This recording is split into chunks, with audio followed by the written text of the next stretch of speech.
यदि लाइफ में कुछ बड़ा अचीव करना है, सक्सेसफुल होना है और अपने करियर में ग्रोथ पाना है, तो ये आज की वीडियो आपके लिए ही है।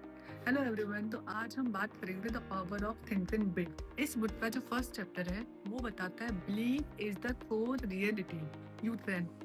सबसे पहले तो हमें अपने ऊपर विश्वास होना चाहिए। जो चीज सोच सकते हैं वो अचीव भी कर सकते हैं, तभी आप उसमें सक्सेसफुल हो पाओगे। यदि आपको बिलीव है कि आप ये काम कर सकते हो, तो आपका ब्रेन ना सॉल्यूशन के ऊपर फोकस करता है कि हम कौन कौन से ऐसे तरीके हैं कि अचीव कर पाए। पर वही यदि आपको अपने ऊपर डाउट है फिर आप वो चीज़ अचीव नहीं कर पाओगे, तो दिमाग ना हजारों एक्सक्यूज बनाना शुरू कर देगा और आप वो काम कभी नहीं कर पाओगे। तो यहाँ से ही सब काम शुरू करो। तो सक्सेस जो है लत से नहीं आती, बिलीव से आती है। यदि आप अपने आप से बोलोगे मैं कर सकता हूँ, तो आप कर लोगे, और यही हमारे ग्रोथ माइंडसेट की निशानी होती है। इस बुक का दूसरा चैप्टर में बताता है cure yourself with the excuses. मतलब जब जब आप बहाना बनाते हो, आप अपनी सफलता से 4 कदम पीछे पहुंच जाते हो। तो ऐसा कौन सा कॉमन बहाने हैं? मेरी तबीयत ठीक नहीं रहती, मेरा तो नसीब ही अच्छा नहीं है, मेरी तो पढ़ाई अच्छे से नहीं हुई है, मुझसे तो होता ही नहीं है। तो ये कुछ ऐसे बहाने हैं जो आपको बड़ा करने से, सोचने से रोकते हैं।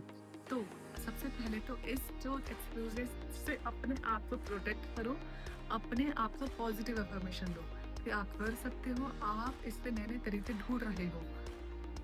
क्योंकि सक्सेस जो होता है, उसका सबसे बड़ा दुश्मन पता है? एक्सक्यूज़ होता है। तो एक्सक्यूज़ से लड़ना सीख लो पहले, सक्सेस अपने आप आ जाएगी। इस बुक का थर्ड चैप्टर है बताता है build confidence and destroy fear.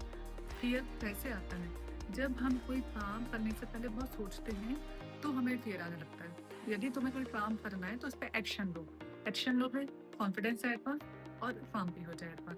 ये एक दूसरे से लिंक है। और यदि आपको अपना डर हटाना है तो एक्शन लेना शुरू करना पड़ेगा।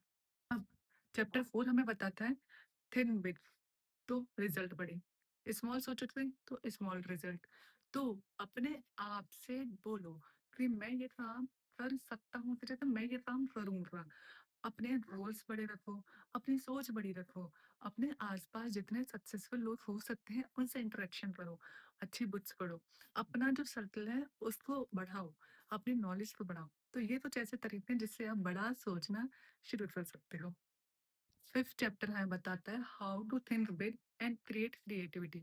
देखो, सिर्फ जो आर्टिस्ट होता है उसी को क्रिएटिविटी करना नहीं बोलते हैं। क्रिएटिविटी होती है हमारे सॉल्यूशंस में नए तरीके, हमारे जो प्रॉब्लम्स हैं उनका अलग नजरिए से उसका सॉल्यूशन देना, वो हमारा क्रिएटिविटी होती है। कैसे बढ़ाएं ये क्रिएटिविटी? तो अपने आप से सवाल पूछो, मैं इसमें और क्या